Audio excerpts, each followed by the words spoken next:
حدیث شریف میں آیا ہے، رسول صلی اللہ علیہ وسلم نے فرمایا کہ بچہ جب تک بالغ نہیں ہوتا اس کے نیک اعمال اس کے والد یا والدین کے حساب میں لکھے جاتے ہیں، اور جو کوئی برا عمل کرے تو وہ نہ اس کے حساب میں لکھا جاتا ہے نہ والدین کے۔ پھر جب وہ بالغ ہو جاتا ہے تو حساب اس کے لیے جاری ہو جاتا ہے، اور 2 فرشتے جو اس کے ساتھ رہنے والے ہیں ان کو حکم دے دیا جاتا ہے کہ اس کی حفاظت کریں اور قوت بہم پہنچائیں۔ جب حالت اسلام میں 40 سال کی عمر کو پہنچ جاتا ہے تو اللہ تعالیٰ اس کو 3 قسم کی بیماریوں سے محفوظ کر دیتے ہیں، جنون، جزام اور برس سے۔ جب 50 سال کی عمر کو پہنچتا ہے تو اللہ تعالیٰ اس کا حساب ہلکا کر دیتے ہیں۔ جب 60 سال کی عمر کو پہنچتا ہے تو اللہ تعالیٰ اس کو اپنی طرف رجوع کرنے کی توفیق دیتے ہیں۔ جب 70 سال کو پہنچتا ہے تو سب آسمان والے اس سے محبت کرنے لگتے ہیں، اور جب 80 سال کو پہنچتا ہے تو اللہ تعالیٰ اس کی نیکیوں کو لکھتے ہیں اور گناہوں کو معاف فرما دیتے ہیں۔ پھر جب 90 سال کی عمر ہو جاتی ہے تو اللہ تعالیٰ اس کے اگلے پچھلے گناہ معاف فرما دیتے ہیں اور اس کو اپنے گھر والوں کے معاملے میں شفاعت کرنے کا حق دیتے ہیں اور اس کی شفاعت قبول فرماتے ہیں، اور اس کا لقب امین اللہ اور اسیر اللہ فی الارض یعنی اللہ کا مطمئن اور زمین میں اللہ کا قیدی ہو جاتا ہے، کیونکہ اس عمر میں پہنچ کر عموماً انسان کی قوت ختم ہو جاتی ہے، کسی چیز میں لذت نہیں رہتی، قیدی کی طرح عمر گزارتا ہے، اور جب انتہائی عمر کو پہنچ جاتا ہے تو اس کے تمام وہ نیک اعمال نامہ اعمال میں برابر لکھے جاتے ہیں جو وہ اپنی صحت و قوت کے زمانے میں کیا کرتا تھا، اور اگر اس سے کوئی گناہ ہو جاتا ہے تو وہ نہیں لکھا جاتا۔ میری ویڈیو کو مکمل دیکھیں، میرے چینل کو لائک، شیئر اور سبسکرائب کیجیے، اور بیل آئیکن کو ضرور پریس کیجیے تاکہ میری آنے والی ہر نئی ویڈیو کا نوٹیفیکیشن آپ کو موصول ہو سکے۔ ایک عاشق اپنے محبوب کی جھلک دیکھنے کی غرض سے اس کے دروازے پر پہنچا، دستک دی تو اندر سے آواز آئی، کون ہے؟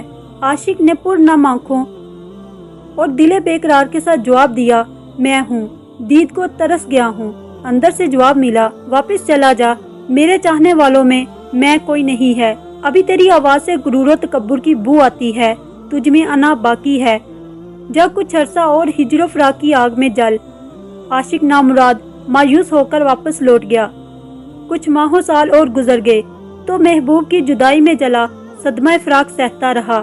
پھر جب محبوب کے دروازے پر سودائی اور دیوانہ بن کر حاضر ہوا تو محبوب نے اس بار پھر پچھلا سوال دہرایا، دروازے پر کون ہے؟ عاشق نے عاجز و انکساری اور ادب سے جواب دیا، میری جان، دروازے پر بھی تو ہی ہے۔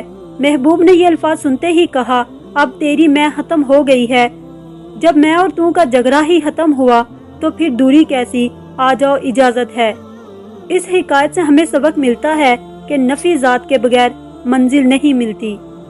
اس حکایت میں ہمیں اشارتاً بتایا گیا ہے کہ اگر ہمیں اللہ تعالیٰ کی طرف رجوع کرنا ہے اور اگر ہم اللہ اور اس کے رسول کی پکی سچی محبت چاہتے ہیں تو ہمیں اپنی میں کو ختم کرنا چاہیے، یعنی خود کو فنا کر کے ہی اللہ اور اس کے رسول کی محبت ہمیں حاصل ہو سکتی ہے۔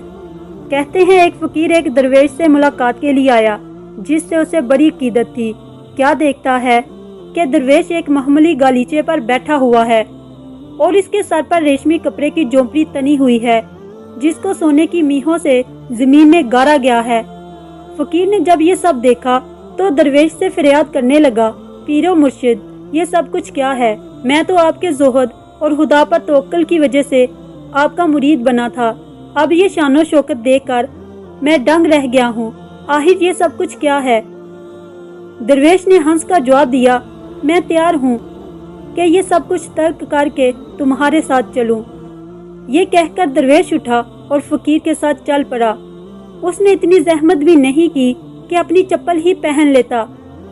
کچھ دور چلنے کے بعد فقیر کہنے لگا، لگتا ہے میں اپنا کشکول تو آپ کے خیمے میں بھول آیا ہوں، اس کے بغیر میرا گزارا کیسے ہو سکتا ہے؟